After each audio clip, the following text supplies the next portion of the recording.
Mending by Nancy Schaefer. How shall we mend you, sweet soul? What shall we use? And how is it in the first place that you became torn? Come sit. Come tell me. We will find a way to mend you. I would offer you so much, sweet soul. This banana, sliced in rounds of palest yellow atop hot cereal, or raisins scattered through it, if you'd rather. Would offer you cellos in the background singing melodies of Vivaldi heard and wrote for us to keep. Would hold out to you everything colored blue or lavender or light green. All of this I would offer you, sweet soul. All of it, or any piece of it, might mend you. I would offer you, sweet soul, this chair by the window, this sunlight on the floor, and the cat asleep in it. I would offer you my silence, my presence, all this love I have, and my sorrow you become torn. How shall I mend you, sweet soul? With these, I think, gently we can begin. We can mend you with a rocking chair, some raisins, a cat, a field of lavender, beginning now to bloom. We will mend you with songs remembered entirely the first time they were heard. We will mend you with pieces of your own sweet self, sweet soul, with what you've been taught from the very beginning. I love the images in Nancy's poem and the title, Mending. My friend Terry Berner, some of you know her. She's a UU minister as well. I walk with her every week, and she's part of this movement, this sewing movement called the slow fashion movement, where fast fashion is about buying quantity, basically disposable fashion. The premise of slow fashion movement is that we don't throw away old clothes. Instead, we repurpose them or refashion them and create something new from the old. In an article titled The Spirituality of Mending on the Religion News Service webpage, Laura Everett describes how, unlike eras, modern mending is not trying to make the repair invisible. Unlike earlier eras, modern mending is not trying to make the repair invisible, but instead visibly mending with contrasting colors or patterns. She says that visible mending gives me the language and the image for honest repair instead of pretending all is well. Inevitably, there are times in our life that when we are torn, we're torn from grief, from pain, we're tattered, we're slashed open, we're frayed.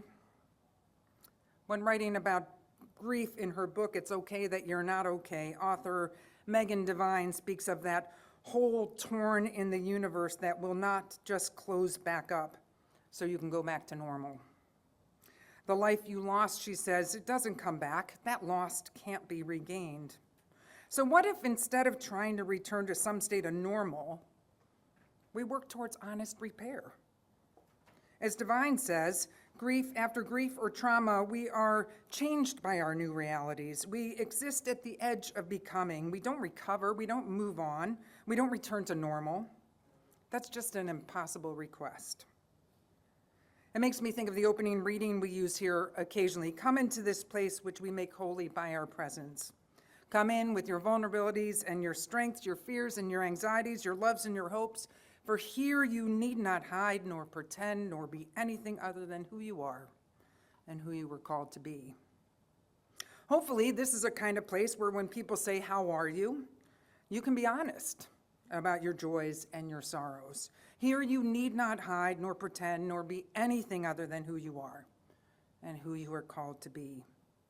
Here, as we listen and we reflect on each other's very human experiences, we come to know the universality of being human. Theologian Henry Nguyen says, we need to be angels to each other, to give each other strength and consolation, because only when we fully realize that the cup of life is not only a cup of sorrow, but also a cup of joy, we will be able to drink it.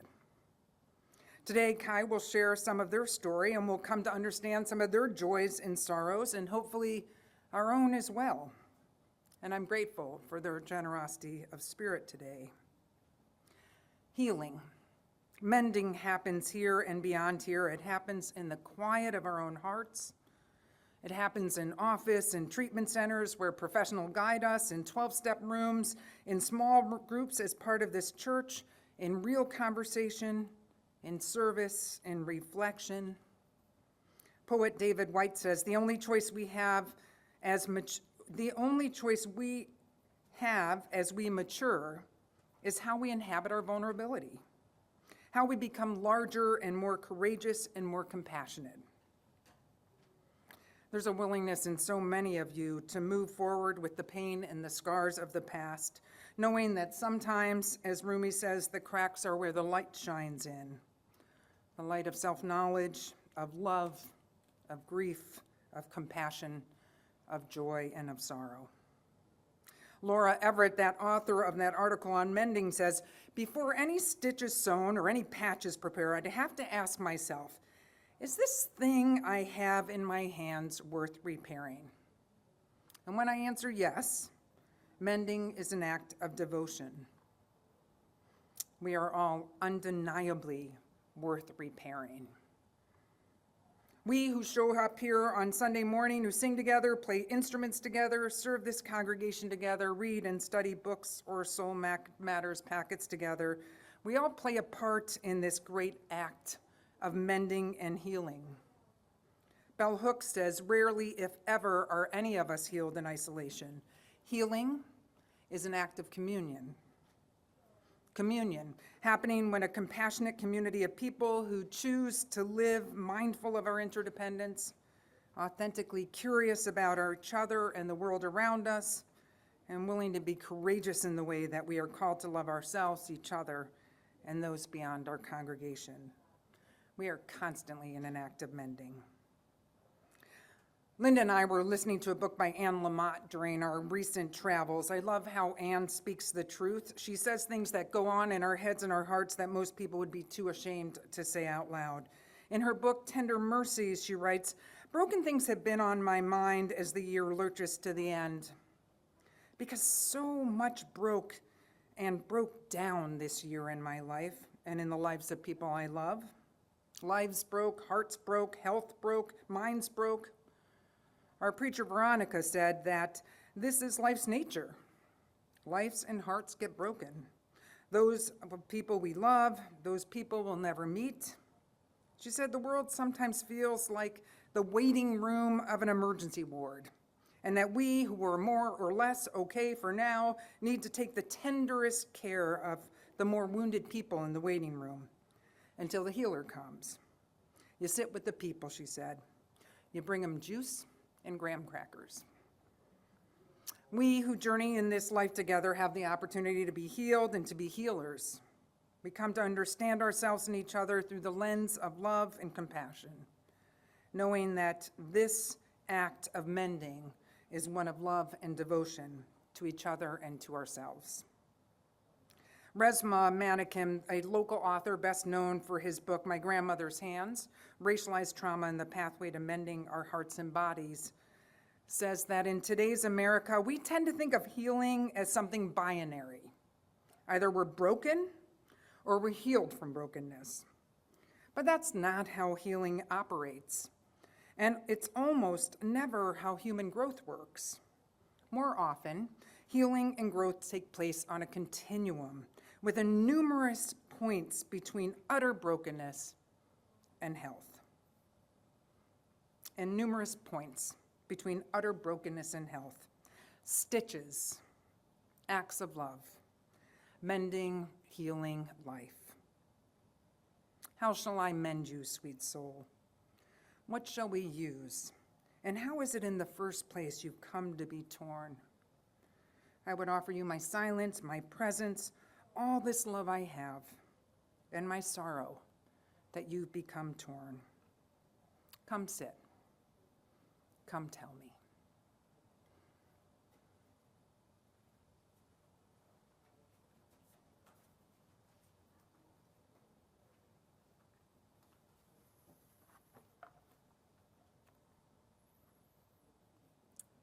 There was an angel when I was told my body was evil.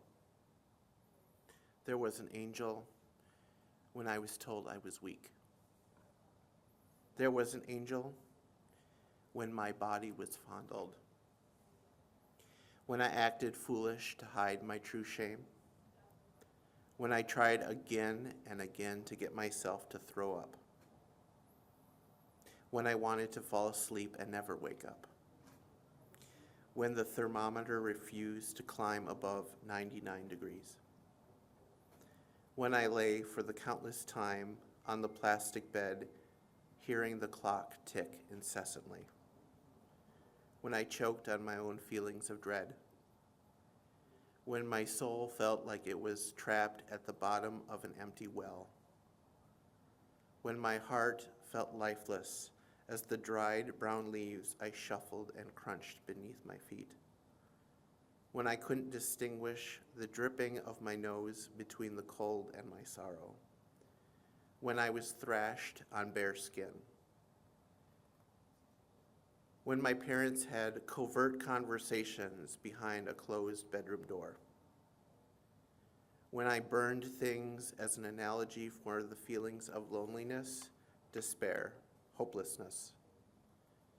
When I took up smoking as an act of personal agency. When my stories and lies were as transparent as glass. When all I needed was a friend. When I contemplated swallowing a bottle full of pills.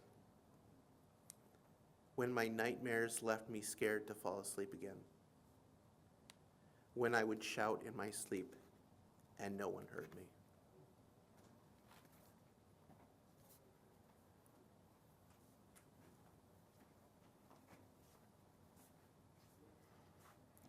We decided this might be a nice time for a guided imagery. So allow yourself to take a slow breath at your own pace. And maybe another. Close your eyes if it's comfortable. Find yourself in your chair and notice how it holds you. Your seat supported. Notice your back resting and relaxing against it. Feel your feet flat against the floor. Wiggle your toes a bit. Imagine any stress from your body leaving through the soles of your feet into the ground. Mother Earth, recycling your tired energy for fresh, new energy. And one more breath.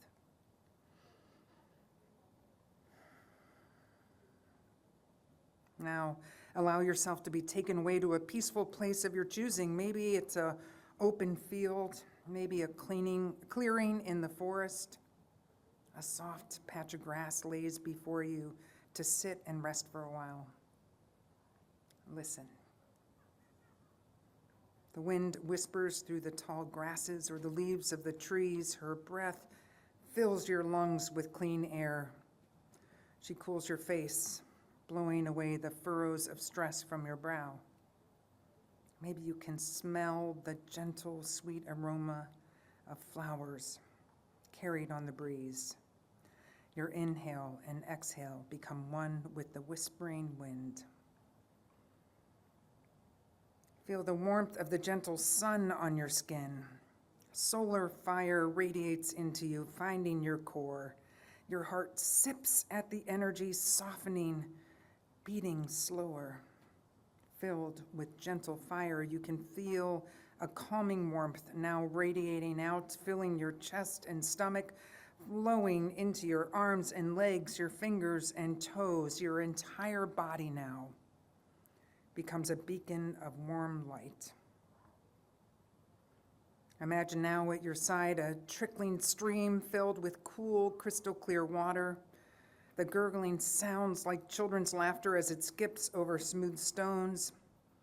Dipping a few fingers into the stream, the water's laughter enters your skin and flows into your bloodstream, traveling up your arm and eventually cycling throughout your entire body, heart, lungs, head space. You feel light, energized, renewed. Sitting on the ground, the earth supports your body. Your entire form is cradled by the land that holds you in this place. The serenity of ancient earth rises up into your legs, seat, torsos, arms, and heads, feeling one with the earth. Your body is a vessel of soil to grow love, peace, connection, and compassion for all around you. Taking one last deep breath, slowly return your awareness to Sunday morning, sitting here among friends in our shared space.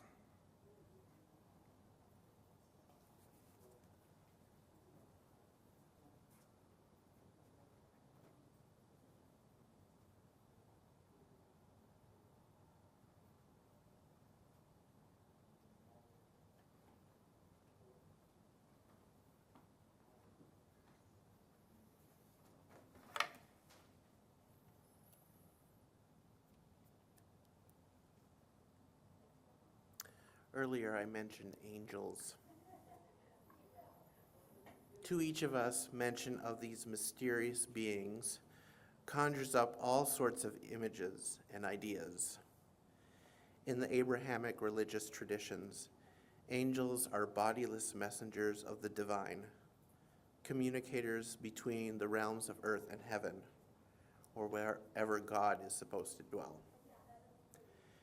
In popular culture, they are big, muscle-bound warriors clad in iron and precious metal, or chubby babies who nobody decide to clothe, or the little creatures that gather around us when we come home and greet us with a slobbery tongue or a humming motor of purring.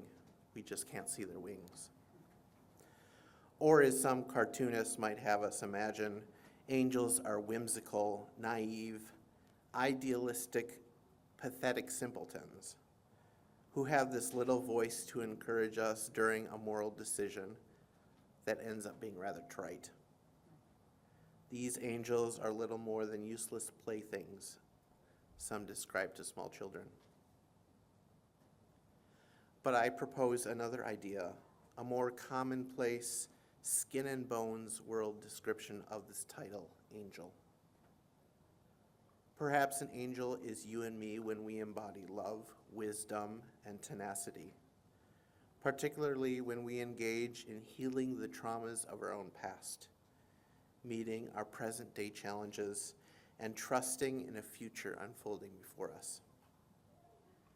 I didn't quite know it at the time of each occurrence, but in my poem, There Was an Angel, I alluded to a self of preservation, a self that could look back with kind, sympathetic eyes. That angel is me, as I am today, acknowledging the pain of that younger speaker, holding a place in the living room of my psyche for little Kai Kai, even though that name wasn't even known to me at the time. Here I am today, 42 years of age, gazing into my soul at age 7, 13, 17, 25. That person of 42 was unknown to my younger selves, and yet my present self serves as their angel, walking close behind those past selves who are still profoundly and deeply a part of who I am today. This angel who is me watches as a past me stares into the abyss of hopelessness, hearing the words I would silently scream into the void of dread, taking note of every fatigued sigh, audible or not.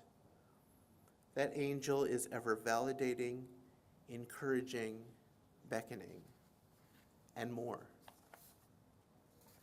They share those tears of sorrow, the flush of rage for being pushed aside, witnessing the crashing walls of despair in the denial of true self, in the destruction of intrinsic value so as to safeguard some arbitrary religious truth extracted and twisted from the words of a, quote, infallible text. When we choose to love ourselves through the turmoil, we are the angels singing, "Listen, buddy, don't give up the fight. We are here. Listen, friend, call upon us in your darkest night, because we will be there." I am often not aware of the angel who witnesses this present moment, for that divine messenger might never have words presently for me, but rather they carry my own internal words forward, held in trust for when I am ready to remember them. The angel corrects the messages of the past, sometimes obliterating them as the lies they are, sometimes giving them nuance, instilling them with deeper truth. My angel continues, evolves, and grows, flying ahead of me, unbound by temporal limitations. They hold the love, wisdom, and tenacity that sustains me. They are here for me now, supporting me in my present-day challenges as I navigate this maze toward improved mental health with its bumps and setbacks along the way, renewing my resolve, challenging my limited ways of thinking, expanding my horizons to beautiful futures beyond today's imagining. Perhaps my angel awaits at the side of my own deathbed and will guide me into the next stage of existence, if there is one. In some small but significant way, those close to me may hear a gentle voice, not with their ears, but with their spirits. This is the end, but the moment has been prepared for. With my angel beside me, ahead of me, and within me, preparing a way, I need not wonder if there is a present self that is not where it belongs. My path, though unknown to me, has a divine trailblazer. All I must do is trust to put one foot in front of the other. My story is an unbroken angelic thread stretched out behind and before me. Though I cannot feel it, this thread is wrapped around my finger, and I am securely tied to my past and my future, mending myself, mending the world I traverse. May it be so, and also for each of you.